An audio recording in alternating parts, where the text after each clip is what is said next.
Hello, welcome back to the M2 Podcast. I'm your host, Michael Anthony. My co-host right here is Kyle Heath. This is the show where we cover gaming industry-related news of the last week. This week, we're going to talk a little bit about how there was a blind Boise High School student excelled in esports. Yes, you heard that. A high school student that's blind excelled in esports. Very curious what game they were playing. Sounds amazing. We're going to talk a little bit about how Saudi Arabia is going to be basically expanding more and more into the video game space and what that might mean for the future for investment and stuff. We're going to talk a little bit more about probably the biggest news in terms of, what would you say, Kyle? Technological advancement, DLSS 5 generative AI. And honestly, it looks pretty sick, but gamers are mixed reviews, controversial is probably the better description. And then finally, we're going to talk about how PlayStation Portal has made an update to implement 1080p high quality mode and refined streaming experience, it says. We're going to talk about if that's real or not. But before we begin, Kyle, how you been, dude? You've been playing games. I'm sure of that. What's going on? How's life? Chill, man. It's interesting. Over the weekend, I don't know if I played a whole lot. I went out kind of both nights. Haven't done that in a while. Just kind of going out and listening to some music, just vibing out. Yeah. Going to a club of Happy St. Patty's sorts. Day, by the way. Yeah, that's true. Yeah, I didn't even celebrate, but yeah, it was St. Patty's Day this week. Fair. I did wear green yesterday. I will say that. Recording this on Wednesday, so that was yesterday. But yeah, no, that was enjoyable. Again, not gaming related. I did play a little bit of Lightyear Frontier. I haven't played that game in probably 2-3 years. Well, I think it's been out for 2 years. So yeah, last time I played it was when it was kind of like, I mean, it still was in early access, but when it was like early access was when I played it. Me and a buddy of mine were just like, hey, we haven't played this game in a while. They've updated it a lot. So we dove in got a couple sessions in. It's so fun, just kind of like, sort of like base building, like just exploring a world, collecting resources, and trying to kind of the story behind it. There even really is one, is just kind of helping other planets around your local galaxy, and you are a planet that has a lot of resources, and so you're essentially like trying to help build up other civilizations by sending resources and just managing your own base and doing all that. So it's been fairly interesting, and it certainly is not like I remember it. There's certainly a lot of changes, so it's been interesting to see how the game has changed over the last 2 years. And it's still not out of early access, I don't believe, so it's just one of those things. We'll see how it evolves, but unfortunately, it was originally on Game Pass. I think it's been on Game Pass since it came out, but I think as of like a day or two ago, they actually removed it from Game Pass. So, Oh, no. So we, like, my buddy and I just ended up getting it on Steam. It was on sale for like $10 or $15, and so we figured we'd support the dev, get it. Just been playing it that way, but yeah, I mean, so far it's been a good game. We should play in that some more as the week progresses. But yeah, I played some of that. Yeah, outside of that, I don't know. I didn't really game too much last week between work and other stuff, so it's kind of just I guess I just went out, did that, and did some work, and I don't know, gamed a little bit, but not a whole lot. So we'll see if that changes this next week. Fair. Yeah. I already know what you've been doing, Mike. Oh, I already yeah. know what this guy's been doing. Yeah, I've been working tons. But I will say, like, work has been basically brutal. I don't want to yap about that anymore. I will say the weather has been very nice recently. So I've been mostly trying to just, like, when I'm not working, decompress, grab the dog, go for a bit of a walk. We've been doing a Always couple good. of miles. Like, the weather's been cool. He has a double coat. So I don't want to go for, like, these crazy long, multiple miles, and he, like, overheats and falls on the ground. I got to carry him the rest of the way. But it's mostly been just like locking in, having a good solid walk, going around the neighborhood, trying to get some exercise, get my steps in. Mostly like mentally, I'm getting destroyed at work, so I'm like, okay, I can at least control the physical, and that's part of what I've been doing, man. Is Yeah. just like trying to exercise more, forcing myself to go to the gym after work, and I've been getting off work really late, so I've been like shutting down the gym constantly, and then by the time I get home, I'm like, okay, well, I got to eat, got to shower, got to prepare for the next day, hang out and stuff like that, like decompress, you know. So honestly, I haven't had much time at all to really game. It's been such a bummer too because A lot of games have been out. I haven't had time, and I'm quite disappointed with it. But hopefully that changes in the near future. We got some help at work. It's going to take quite some time to get them up and running and up to speed. It's just the stuff that I'm having to deal with recently has been pretty relentless. It's been just never-ending amount of work, and I'm getting to the stage of acceptance. It's like, okay, well, I'm not gonna kill myself over this anymore. I gotta like something's gotta change. It's either gonna be me or it's gonna be the job. So I'm gonna choose me for now. No. And yeah, but overall, man, it's bummed I haven't been gaming. I've been watching sports when I can, and honestly, I've been catching in on live streams more than anything, just consuming content instead of creating it or like playing games and stuff. One of the things that actually surprised me most recently is the Burnt Peanut has been playing, what do you call it? The Isle, which is the dinosaur survival game I Oh yeah. mentioned. Probably like it had to be like almost a year ago. I probably brought that up because there's a guy on YouTube. Highly recommend to anybody that's listening if you're interested in like long story driven content that like could be an hour long or so. Usually his episodes are 30 minutes, but he does have specials that'll go for an hour. He does the Isle, and it's a survival game where you play as a dinosaur. You can choose an omnivore or a carnivore, and then grow. And the longer you're alive, the stronger you get, and the bigger you get. And you also like have to fight the elements and stuff. Traditional survivor Yeah. game. And every dinosaur in the game is also a player. It's Hmm. pretty wild. So I watched his content for the longest time, and it's one of those ones where you can. He has like a, I think he has an Australian voice, maybe New Zealand. It's kind of hard for me to tell the difference. But his accent works perfectly with the game, and when you're watching, it's just like this is a perfect thing to put on while you're working or like doing homework on the side, like something background noise, like cleaning or something. He's very, very good at it and very, very interesting. And sure enough, I'm like, I haven't played the game myself, but it makes me so interested. And then sure enough, I see the Burnt Peanut playing with a couple of guys. I'm like, why are you guys playing that? Like the first streamer I ever saw play that outside of Time or the people that are into those Survivor games was Summit. I feel like Summit is a bit of a trendsetter when it comes to new streamable games. He's always the first, in my opinion, to try something out, Yeah. unless it's like a huge blockbuster item. He told his viewers a couple of years back, maybe several years back, he doesn't he doesn't chase the clout of new games. He just he'll write down names of games that he likes and he thinks are cool, and then he'll come join them later when the hype's already Oh died down. yeah. Yeah, Smart. a good example of Smart. that dude is like he was. People think he was late to the game of Sea of Thieves, but he like that's one of the games that kind of like revitalized his career Yeah, when he got literally. away from the shooters. And he played the Isle. He played there's a whole bunch of them. But anyways, I've been consuming content more than I'm actually like playing. It's been Yeah. a bummer. Really, Hey really man, disappointed. I've been there too. I mean, I don't often mention it, but I'm kind of like you. I'm just like always consuming something, so it's kind of just always in the Exactly. Yeah. diet, you know. Just how Yeah. it is. But yeah, dude, it's I mean, that's interesting. Yeah, the Isle, like, I remember like Summon played it a lot, but yeah, I think it's interesting to see kind of other people getting involved. Burnt Peanut playing that. I think it's pretty interesting.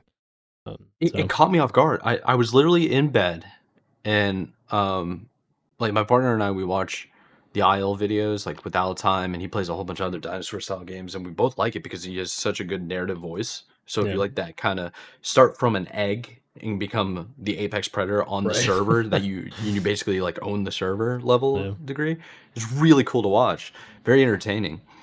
Um, so I'm like scrolling through YouTube, just doom scrolling, like trying to find something to kind of watch, but not watch to fall asleep, like to just zone out, like decompress, kind of turn my brain off.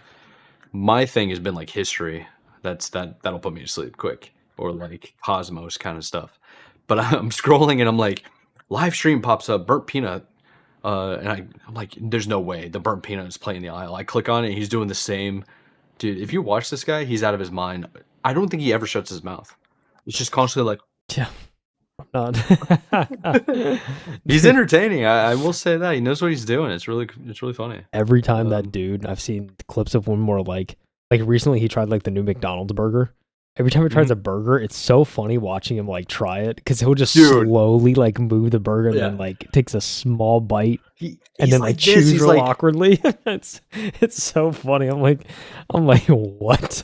s- I will say he knows what he's doing. Like that guy knows how to be entertaining. Yeah, for And sure.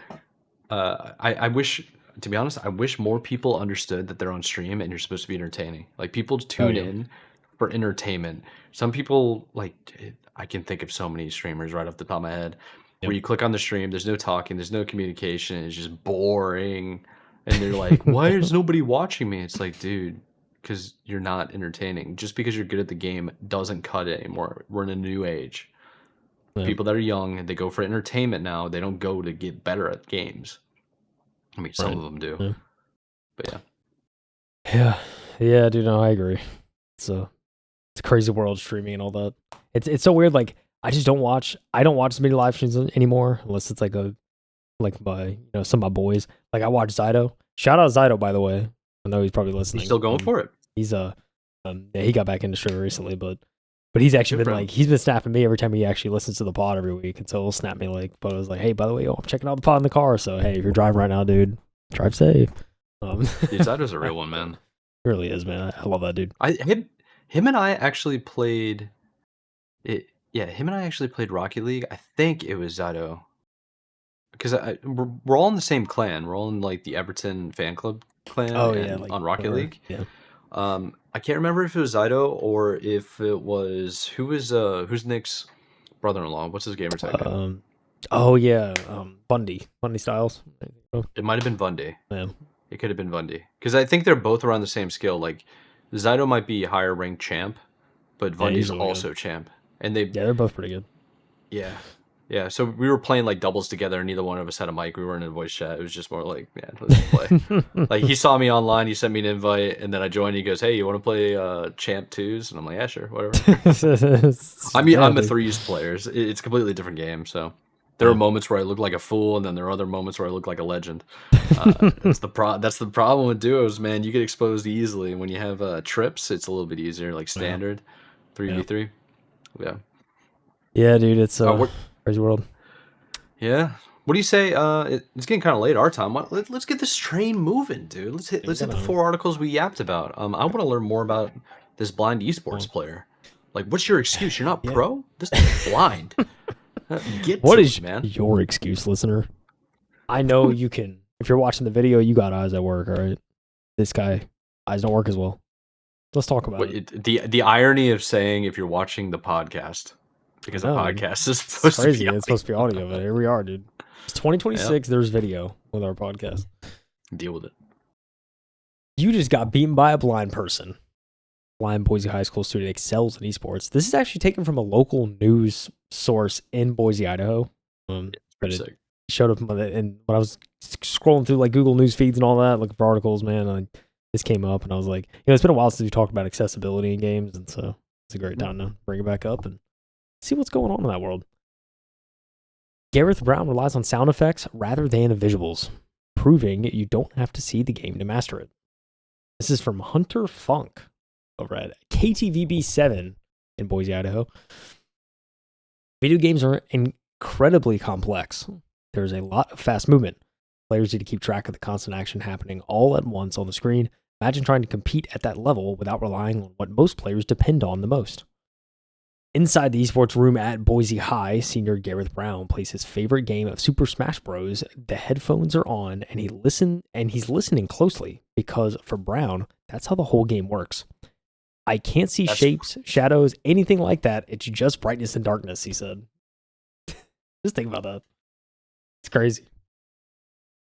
Dude, I'm just Super Smash Bros. I was hoping something a little bit more tame, but Super Smash Bros. Is crazy. That's great. And 64 Smash? This guy's a goat. This guy's a legend. Brown was born blind. When he was in 6th grade, he discovered something most players overlook. The game is full of auditory clues. It is, yeah. Different moves make different sounds, and so I'm exploring my joysticks and my buttons and really getting to know some commands, he said. It started at the Boys and Girls Club, playing on an old Nintendo 64. I like the sound, so I was like, I want to kind of keep playing this, he said. Over time, Brown learned to recognize the sounds of different voices, footsteps, and even how characters move across the stage. Some characters have flip-flops, so you can hear a lighter sound. But then there are some giant characters like Bowser, whose feet like shake the ground as they run, he said. Some characters kind of glide across the stage, and so there are so many different sounds, and they put so much detail into those sounds. A lot of the time, he beats players who can see everything. It makes me laugh, honestly, because I'm just like, haha, you just got beaten by a blind person. I love how they just That's like, crazy. I love how they're just taking like direct quotes. Like they don't paraphrase anything. Like most articles, if they take No. a quote, they like take out the filler words, but they just left it in, man. Love it. Simple journalism at its finest, dude. That's all that matters. His coach, Paul Perotto, said the first time Brown played with the team, everyone noticed. There were 5 or 6 other players down here playing, and he came down and, as he said, they eventually didn't think he was visually impaired because he ran the gauntlet right through all of my players, said Perotto. Now, Brown is just another part of the Boise High esports team. According to his coach, he brings something else to the room too. Gareth is the first one to say, like, it's okay, guys. We'll get the next one, or just always positive, even when we lose. He walks out here with a smile because he got to come in, he said. It gives me chills every time he's down here. Mr. Brown winning isn't really the point anyway. Saying, quote, I honestly had never thought that I would end up on like an actual high school team, he said. So this is really great. My first year was on the team. Last year, actually, that was my first time ever being on the esports team, and it was just a wonderful experience because I just got to stay after school on Monday and play some Super Smash Bros. Of course, there are some times when I lose, but I don't get too frustrated at that because it's just fun. He just enjoys the sounds, the adrenaline when a match gets close, and when everything goes right, there's one sound Brown always hopes to hear. I heard the victory theme for my character in Smash Bros. Each character has its own victory tune when they win. He said, I heard mine and I was like, dude, let's go. Proof That's that awesome. sometimes you don't have to see the game to belong in it. Personally, I say I'm goated, he said. He's goated. He's goated. He really is goated, though. That's crazy, man. Like, I think getting to that point where you're not even seeing the game, you're just going entirely off auditory cues, and you're able to actually compete and hold your own against most players. Like, it's impressive, man. It's impressive. I could definitely see that being a thing. It's just so unbelievable in terms of like being good at it. I could Yeah. definitely see people doing it for fun, but geez, man, being blind and going entirely off of audio cues is ridiculous. Just completely insane. Good for him. Yeah, And seriously. playing Seriously. N64. Well, it says he started with N64. I wonder if he's still playing like other versions of N64. That'd be sick. Yeah. Yeah, it's honestly a good question. I mean, Or other versions of so, Super Smash. I mean, yeah. I mean, I think with the N64, not that he couldn't do this, probably could. Like with the N64, it's obviously less characters and there's less to intake. Like obviously, as you Mhm. go through, like, whether it's Smash 4 with Brawl or, maybe the newer ones, like there's so many characters. So it's a lot more to memorize and kind of wrap your head Oh, around, I'm 100%. sure. Yeah. So, I mean, you could probably do it, but I just want to say it's just a cool story. It's cool to see, like gaming, as they say, gaming is for everyone. It's one of the things I love about gaming. So just Yeah. just to tell you, like, for the visually impaired or maybe auditory impaired, like everyone can enjoy it in their own way.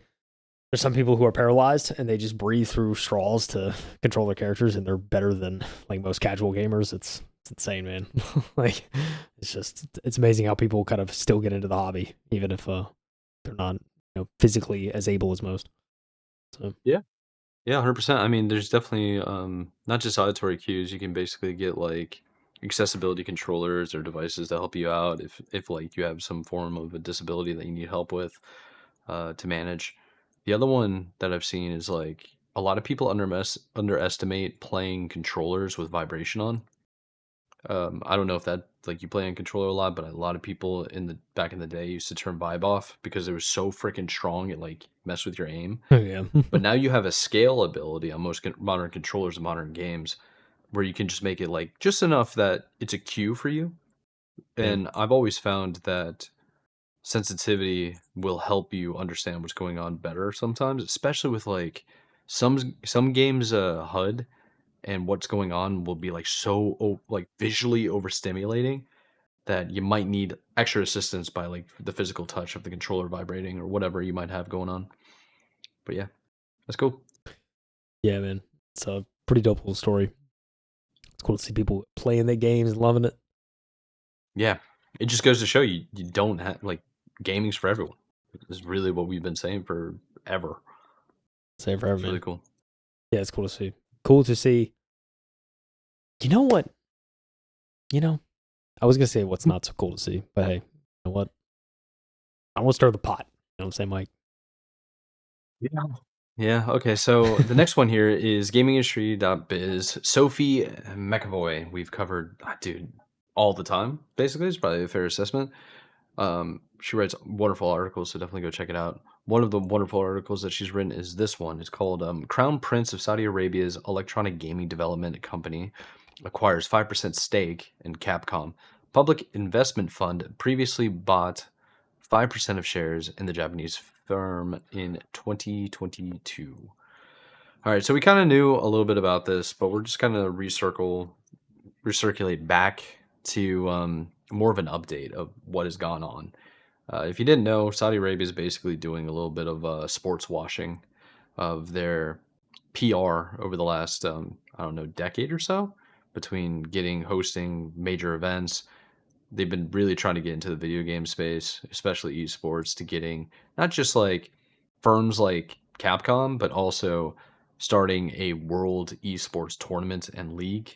Uh, there's a lot of things for there where they're just trying to get the money in. But let's keep going. So the Crown Prince of Saudi Arabia's electronic development or gaming development company EGDC has acquired a 5% stake in Capcom, as GameBiz reports via VGC. EGDC has acquired 26.78 million shares in the Japanese company. It is reportedly a pure investment aimed at generating profit from capital gains and dividends. Saudi Arabia Public Investment Fund (PIF) bought 5% of Capcom shares in 2022 alongside Nexon in a combined investment of about 1 billion. EGDC is a subsidiary of MISC Foundation, founded by the Crown Prince. The firm previously acquired a 96% stake in the Japanese developer SNK. The PIF, again, the Public Investment Fund, aka the Crown of Saudi Arabia, is part of an investment group acquiring Electronic Arts in a $55 billion deal. The firm will roll into existing stake into the company. Earlier this year, the PIF moved an estimated 12 billion in shares to its game-focused subsidiary, Savvy Games Group, which we actually covered. I think it was like February, like a month or so ago, maybe a Yeah. little bit more. When the deal is complete, it will own around 10% in firms including Tecmo, NC Soft, Nexon, and Square Enix. The transfer will also include PIF's holdings in Nintendo, Bandai Namco, and Take Two Interactive. Sheesh. So yeah, Man, like I part was saying, they're basically trying to do a little bit of sports washing of the atrocities that happen in Saudi Arabia, trying to be a little bit more quote unquote Western, whatever that might be, and mean, but yeah, a little bit more favorable to a Western audience in like Europe, North America, a little bit central and stuff. But I don't know, man. This seems to be the way it's going to go. I think this isn't going to be slowing down anytime soon. Saudi Arabia is going to keep trying to buy and purchase large firms that make video games, including buying sports teams, getting into major leagues, being like major financiers of various services and everything. I don't see this slowing down. What about you, Kyle? Yeah, I don't see it slowing down either. And I think the numbers kind of show that. And the stakes they have and everything. Like we're talking Take Two Interactive, Capcom, Square Hmm. Enix. Like there's a lot of big names here that they're taking a piece of. So yeah, I mean, I certainly don't see it slowing down. And I mean, it's saying it's a pure investment. Looks like they're literally just looking to kind of profit off the gains. Essentially, it's just like Oh that's yeah, the main goal, at least right now. Will that change? Who knows? If they purchase more, perhaps, but at least right now, it's just like, you know what, there's money to be made, so we're gonna go for it. And it's like cool, I guess. I don't know. whatever it It's takes. like- That's the way it feels. Whatever it takes, whatever gets the job done. They're gonna keep investing until people are like, "Oh, Saudi Arabia is a great country." They surely don't have any controversial past. And to be fair, it's like if you think about it, every country in its own way, if you dig deep enough, you're gonna find some controversy. um, Just yeah, that's how it goes. Saudi Arabia is a weird one for a lot of people. Yeah. Certainly. Understandably so. Mhm. There's a lot of things I think, a lot of things that go into it, but yeah, I mean, yeah, it's certainly no surprise to see kind of them dipping into Capcom and more Japanese brands and those companies. So Oh yeah. see what happens, I guess. Well, that's all I got for that article. Very simple, easy. What else we got? We have some stuff to go over. I keep looking over. I know we had talked beforehand about the Carolina Hurricanes. We're playing a game while we record this. It was 3-3 before we started. It's now currently Yeah, it's 5-5. 5-5. A lot Yep. has happened in the span of 10 minutes. So it's just like I keep glancing over and seeing a different score. I'm like, what is going on?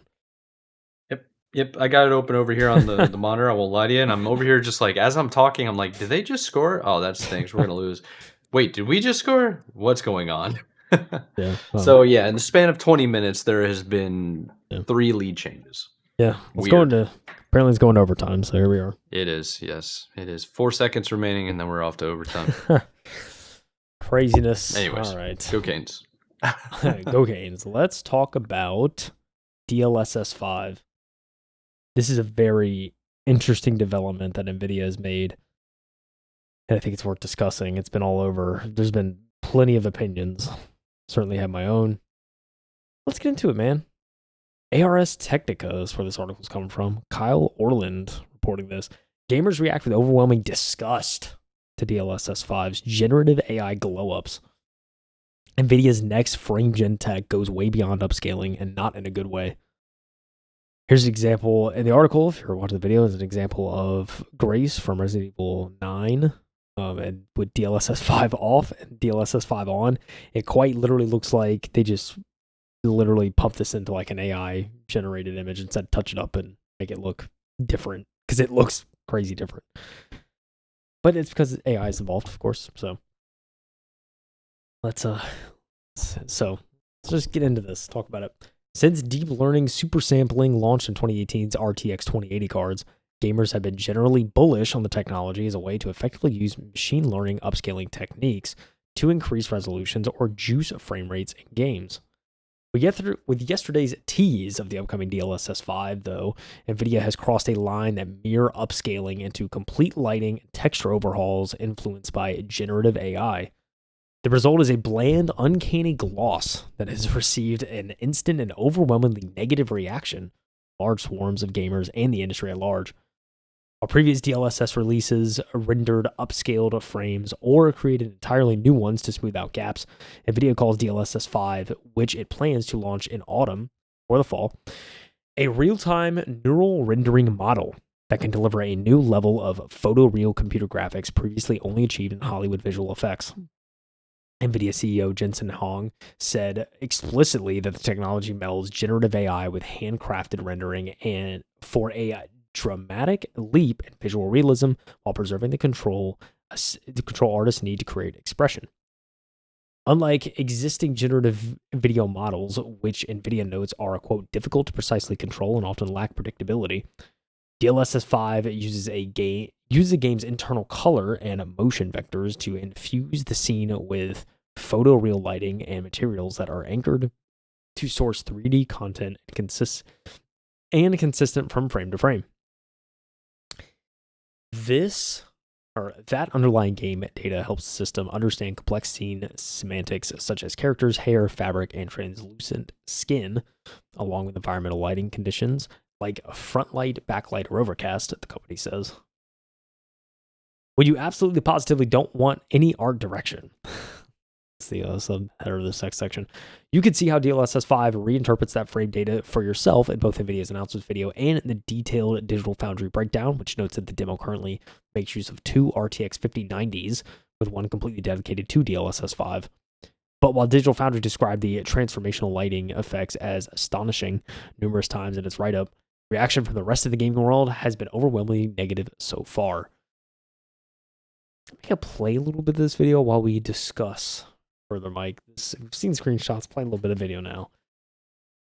It is, I will say, from a technological standpoint, especially if you could do this like rendering real time, I think it's impressive in that regard how it essentially like just completely like visually enhances a game like just so quickly like that. However, from an artistic standpoint, it certainly compromises the original vision of what the game developers wanted to create and do. So I could see why there's like such controversy. I think, dare I say, it goes a little too far in like trying to make it realistic. Kind of agreeing that it's just like I mean, it literally just looks like the game, like you just pumped it in like an AI engine, just told it to like do certain things to the visuals or make it look a certain way, and then it pumps this out. But it is crazy like how different it is. I think from technology, I'm like, yo, this is kind of sick. But like from an artistic standpoint, it's like, well, they wanted the game to look like that. It's kind of hard to justify like kind of going this far in another direction. So I don't know. I mean, I'm kind of torn on it. I honestly more lean towards like, yeah, it's a little too far from what the original game is supposed to be. So maybe too much or overkill. But it's crazy if they could do this in real time. It's like, oh, all right, kind of sick. Yeah, I don't know, man. It's a weird one because I really think it's cool, and it looks like a lot of the times the characters that don't exist in real life look amazing when they're rendered up. But they were just showing not it's not called FIFA, but Yeah, EA soccer. Sports Soccer, EA, whatever. EA Football Club or EA whatever the heck Sports they're calling FC, it. that's what it's called. Yeah, that's Virgil van Dijk, and then they shift over and do the DLSS on. That doesn't look like him anymore, in my opinion. Like that just doesn't look right. You know what I mean? And there's nothing against it. It's just I don't know. If only they had the ability and the time to make it one for one as much as possible. I think for now, this technology will improve the aspect of the game. I don't know if it necessarily changes the design intent, like you were saying, or like it like takes away from the depiction of the game. Because there's some stuff where it's like I could easily see some computer programmers or designers designing to like a stick figure level and then using AI to build out everything else for them Yeah. from like a lazy point of view. I don't know. Yeah, Yeah. it's only just the beginning, I think, and it'd be interesting to see how this actually develops. What's gonna happen? Yeah, I mean, if it's supposed to come out in the fall, it's like, how's Nvidia gonna respond to it? Are they so far along they might just release it anyway and just say like, we'll deal with the backlash, and then just obviously it'll be an option that gamers can use or not use, and maybe you could somehow track that data if people decide to share Nvidia data with Nvidia on their graphics card. But yeah, I don't know. I mean, I'm sure there's an option. I mean, obviously it's not gonna be required to use this, so I'll be curious to see Yeah. kind of how many people actually try to use it if it sees the light of day. I think more often than not, people are actually gonna lean into it and get used to it. I could definitely see that being Yeah. I can if it see that too. improves the Like, overall experience and it doesn't decrease the frame rate, people are they're gonna sign on yeah, to that for sure. because that's the thing, right? Like, I think you look at. I mean, obviously, a lot of like people who are like deep into like the industry or really care about like the art form aspect of it, and a lot of developers, I'm sure, are probably against this just because like they work on it. It's kind of like, hey, this is what we planned it to be. Mhm. But I mean, as consumers, there's probably a lot of consumers to be like, oh yeah, like this looks better than me. Like, why not try and use it? And like whatever. Like I like it, like kind of thing. So I don't know. Yeah, I can definitely see there be an audience for it. Um, and maybe it's just more so Yep. like developers and kind of industry people that are like, I don't like this. No. Yeah. I have seen so many people online basically complaining about it, and then another group of people that are just like, "This doesn't make any sense. Why is this a problem? The game looks better." And it's like objectively, it kind of does. Yeah. So Well, it's like I mean, like I look at Starfield. I mean, they're kind of showing a it scene looks from good. Starfield. It's like Starfield, like yeah, it's not the best like game visually, but like I mean, I don't know, you throw something like this over it, it's kind of like all right, like this looks like a completely different game. I'll give it that. Yeah. Yeah. Okay, so I yeah, get it. I mean, dude, the Resident Evil one, I had no idea that it was actually going to be yeah, like it was AI generated. yeah. The Resident Evil one is the craziest one to me. Just the difference, like Grace looks like a completely different character with this Oh DLSS yeah. 5 enabled. It's like, whoa, that's crazy. Environmentally, it looks pretty good. But yeah, I mean, graphically, like Resident Evil Requiem is good, is a great game graphically. But yeah, this it's kind of crazy to see this. It does not look like Grace, so that's where No, it doesn't. I'm kind of like, ugh, like I don't know, But it adds extra detail, tonnage into, like, the skin and, like, the hands and the features of that. Her neck is a little bit different. It looks a little bit more full. The hair looks phenomenal. I will say that. It looks, like, yeah, really, really good. Yeah. yeah, totally does look better. But yeah, it's pretty crazy. Oh, is it? Taking on with the article a little bit more. We get some reactions to go over. Let's see what people are saying. By the way, shout out Canes. We just won. Let's go. Many of the reactions have focused on how DLSS 5 turns in-game faces into overly detailed, uncanny valley versions of the original models. Reactions have compared the effect to airbrushed porno, yassified looks max freaks. Yeah, this is crazy. That's We're crazy. pulling some bags right here. Okay, hold on. And those uncanny, unavoidable Ebony ads. The looks max is funny. I'm so sad. Looks maxing. Oh man. Others have noted how DLSS 5 seems to mangle the intended art direction by dampening shadows in favor of a homogenized look. Some game developers have leapt on the artistic intent angle too. Thomas was a lone developer. Mike Bethel added that the technology seems designed, quote, for when you absolutely positively don't want any art direction in your gaming experience. Gunfire Games senior concept artist Jeff Talbot said that, end quote, in every shot, the art direction has taken away for the senseless addition of details. Each DLSS 5 shot looked worse and had less character than the original. This is just a garbage AI filter. New Blood Interactive founder and CEO Dave Oshry added that DLSS 5's, quote, AI dog meat is actually depressing, and lamented that future generations won't even know this looks bad or wrong because to them it'll be normal. Yeah, that's true. That's another angle I didn't think about. iPad kids started adapting it. Let's go. It's the direction. I mean, they're already used to AI at this point. It's a Yeah. wrap, dude. The machines have taken over. Shout out to Terminator. I watched that, I think, like Saturday night. Shout out Skynet. Yeah. Damage control. By way of damage control, Nvidia took to the comments, which are filled with thousands of negative takes on its YouTube's reveal trailer to stress that DLSS 5 is not a filter and that game developers have full detailed artistic control over DLSS 5's effects to ensure they maintain their game's unique aesthetic. That includes the ability to tweak intensity and color grading or turn the masking off entirely in places where the effect shouldn't be applied. And the memes have surfaced. One meme from Twitter shows The Simpsons, Bart. Why am I forgetting the other characters' names? Shows how long it's been since I watched Simpsons. Anyways, it shows the kids in Simpsons on one side, just the typical still of the kids in Simpsons. And then it shows on the right-hand side a terrifyingly human version. Joking on the DLSS 5 change. It is completely different when they do that, though. I get it. Bethesda, one of many major publishers Nvidia named as an early DLSS 5 partner, piped in on social media to say that those videos were a very early look and our art teams will be further adjusting the lighting and final effect to look the way we think works best for each game. This will all be under our artist control and totally optional for players. From a public image perspective, though, the damage may have already been done. DLSS 5 has quickly become a meme format in its own right, and internet commenters using DLSS 5 on as visual shorthand for overly cleaned up or mangled beyond recognition. We're not sure how you come back from this kind of instant infamy, but Nvidia will have until the fall to find out. Yeah, dude, it's crazy. It's weird, right? Like we were saying, it's gonna be people that don't care currently. It's gonna be people in future generations if this becomes a thing. It's gonna become normal for them.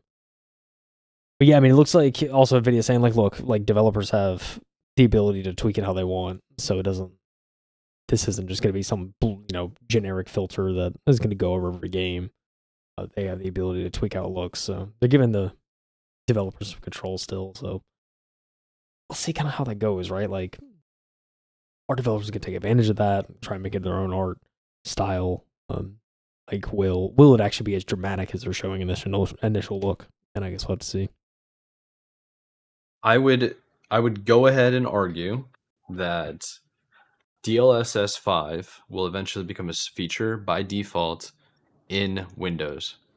Now, a feature that can be turned on and off and toggled to improve basically everything you're looking at. I envision a future, hear me out, where you do a profile and you say, hey, I could see this happening too. I have an issue with my eyesight. You can put in your parameters for your eyesight, and then your monitor will calibrate for your eyesight so that, like, for people that are nearsighted, it becomes easier to read. If it's farsighted, it becomes easier to read. Okay. By default, I could see it doing that. Then I could also see it becoming, like, a good example of this. Have you seen the most recent trailers, not trailers, teasers and presentation for the most recent Samsung phone? I have not. They have built-in screen protection of, like, s- privacy screen and stuff.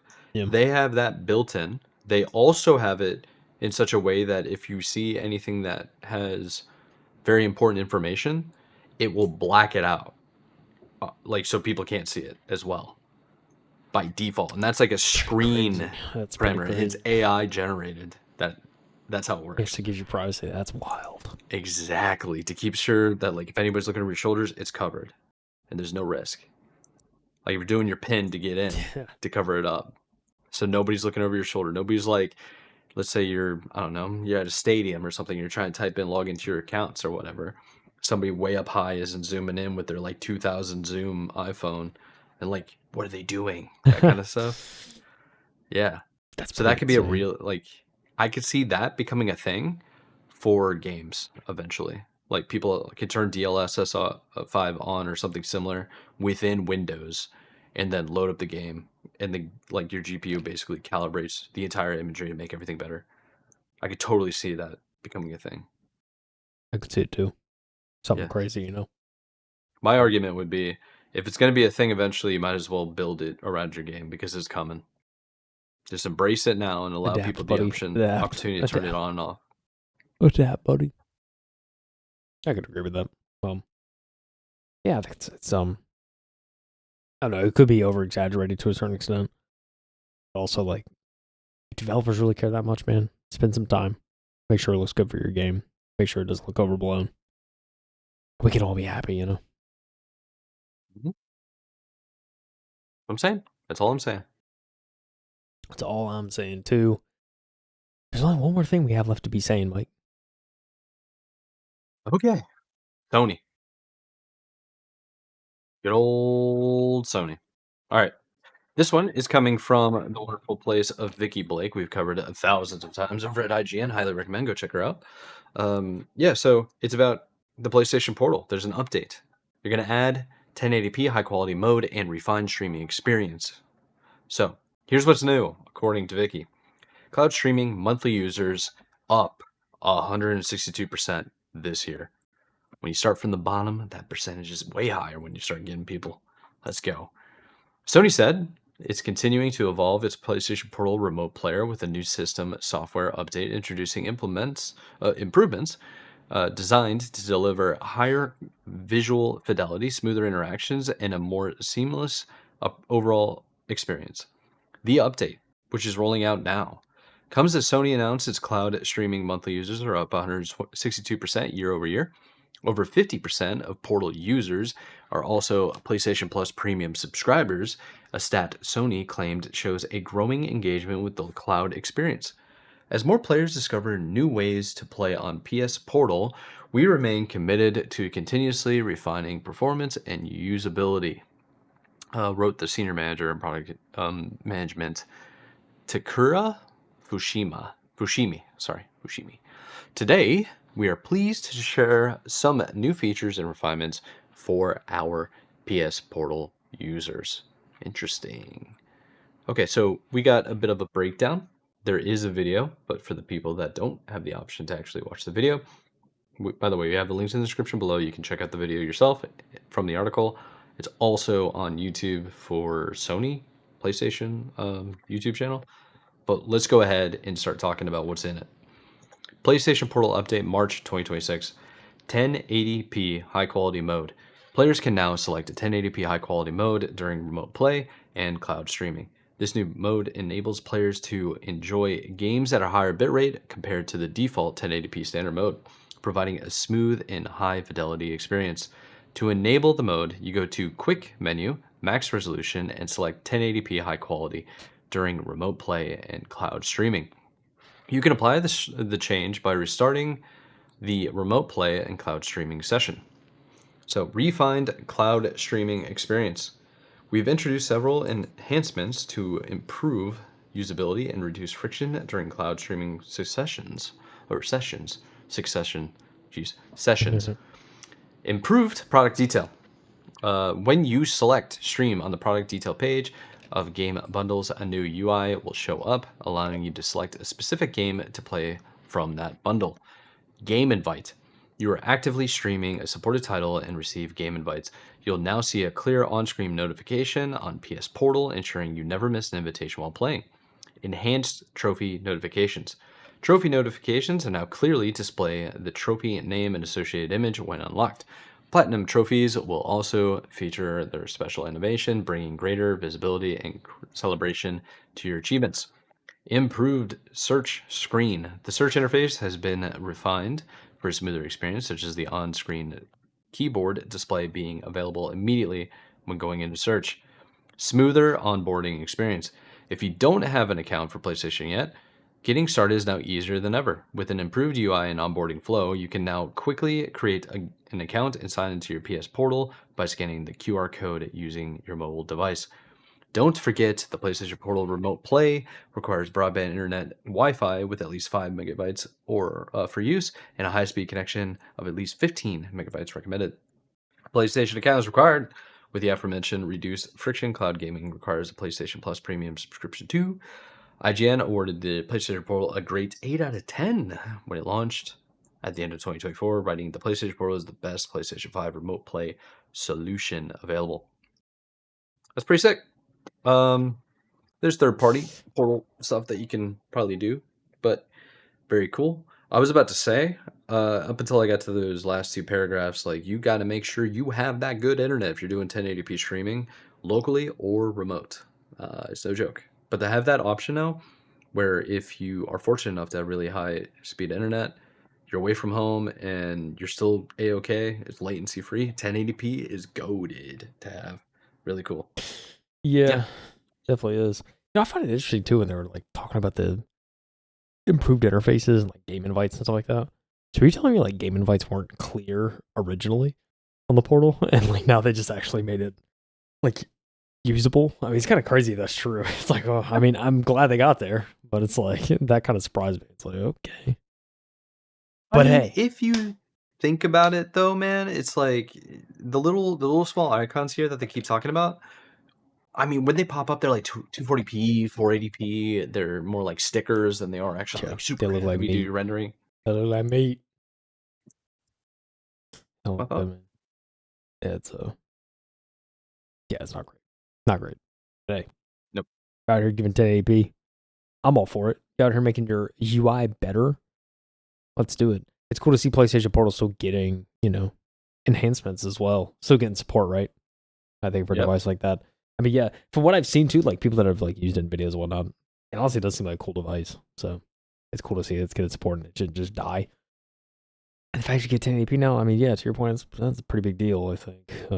For because 1080p looks great on a small screen like that. So it's It like does, dude.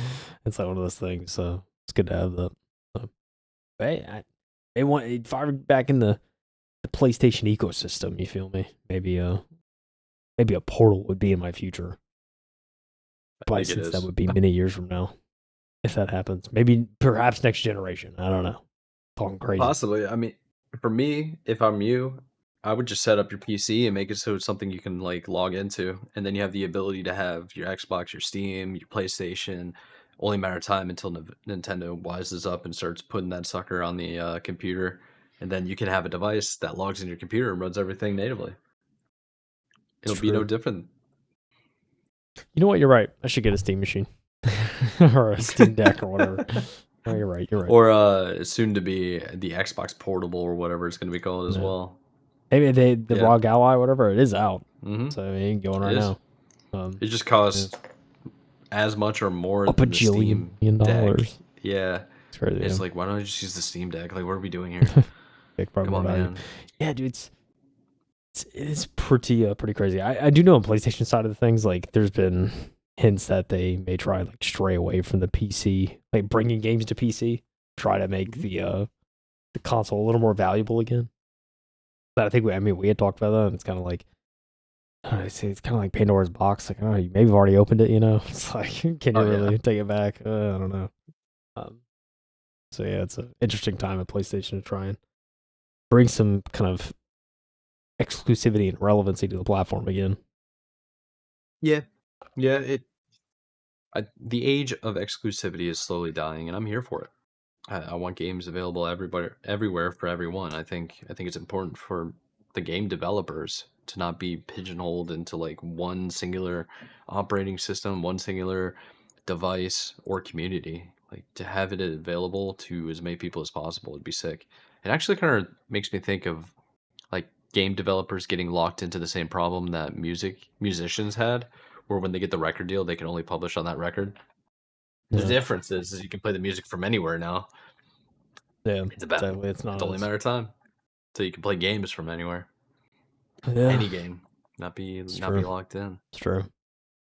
I think probably one of the arguments to developers, like if they only make for one console or kind of one specific experience, they can get the most out of that experience and not have to worry about like 50 other versions. You know, that's probably the argument 100%. there. Uh, Hmm. but you know, customer rules, baby. I don't know what to tell you. Well, fair enough. I feel like this week's article was pretty solid. We had a few that I was really excited about. The Saudi Arabia one caught me a little bit off guard, but the dude being blind, man, having that ability to just smoke some kids and excel in Super Smash Bros. I would. I'll be honest with you. When with him being blind, I was expecting something a little bit more tame. You know, Yeah, I don't know what I was expecting. Like, I know there's a couple of people that do racing games like Forza when they're like as a blind person. yeah, Similar exact thing, like audio cues, vibration, like anything they could possibly do, and they're just crushing it. yeah. Um, the fighting one really caught me off guard because that seems to be way more timing based. And I'm like, dude, if you can Just beat based by a off blind guy, sounds, it's it's like crazy. it's wild. I Just can mute the see TV, bro. That's the only way. see brightness and shadows. Maybe I wonder if I wonder if like the silhouettes and stuff he can make it out to kind of help him. But even then, it's impressive. Yeah, that's true. That's true. I've met a couple of people that are legally blind, and I think I was a kid, and when I first heard about being blind, I thought it was like you don't see anything. It's just a black void. Yeah, It's like that's not necessarily true. It's it's a like, spectrum. yeah, it's crazy. Yeah. My mind like is always 0 to 100, so it's like, "Oh, you're blind, so you can't see anything. Gotcha." Yeah, so you just But see it's like, darkness. That's what you see. yeah. And the irony is like I'm colorblind, so my moron self is like yeah, just being so short-sighted with thinking is what I'm saying here. Yeah, yeah, man. Yeah, man. The whole world. The whole world. Heck yeah. All right, let's let the people go. It's been a late one. Your boy's tired. I've been working like a dog. Gonna try to decompress, do a little bit of chores. I gotta pack, dude. I gotta head out. Your Hey, boy's gonna be in Vegas. I'm gonna be gaming, but a different type of gaming. You know what I'm saying? maybe in them Um, tables, but let me know what's yeah. good. I'll be at the table. I'll be at the craps. I'll be like I'll throwing be the like, dice. six And then easy, six hopefully easy. listen to some good Crazy. music, man. Hopefully listen to some good music. Better be. Yeah, You kidding me? It's not an option. this is the goal. Not an option. All right. Let's let the people go. Do you have anything else to add, Kyle? I'll give you that opportunity. What do you think? I don't think so, man. Yeah, it's yeah. Interesting articles this week. It's a little short Yes, ones, but sir. hey, we in March, baby. Trying to get it Yes, done. sir. It is. Um, April's just around the corner too. But anyways, let's let the people go. We appreciate you guys for tuning in. I'm gonna be a little bit more energized next week because I'm like this weekend for me is like a decompression, recalibrate, get back to normal. Which the irony is like I'm going to freaking Vegas. That's like the worst time to recalibrate. It's ain't more gonna about be just no. me getting away from work and socializing with people because I hadn't done that in so freaking long. Outside of the pod, of course, we yap all the time. But yeah, gaming's in the future. I'm done yapping. Kyle, you look done yapping as well. We're gonna just remind everybody, if you want to check out the videos later, we have it on Spotify, YouTube, anywhere else that these podcasts go to. I'm pretty sure we're linked to freaking everything. So the links are in the description below. You can find out where we are. Subscribe there, follow, like, comment, do all the things. But most importantly, if you can't watch the full episodes, if you can't listen to the full hour, we do have timestamps below. You can come back, figure out where we last were, and of course, show love and support to the links where these articles came from. Yeah, but without further ado, this has been the M2 Podcast. I'm Michael Anthony. That is Kyle Heath. We appreciate you guys for listening, and we will see you in the next one. Hope you keep gaming. Hope you enjoy it. See you later. Bye. Keep getting on, Mike.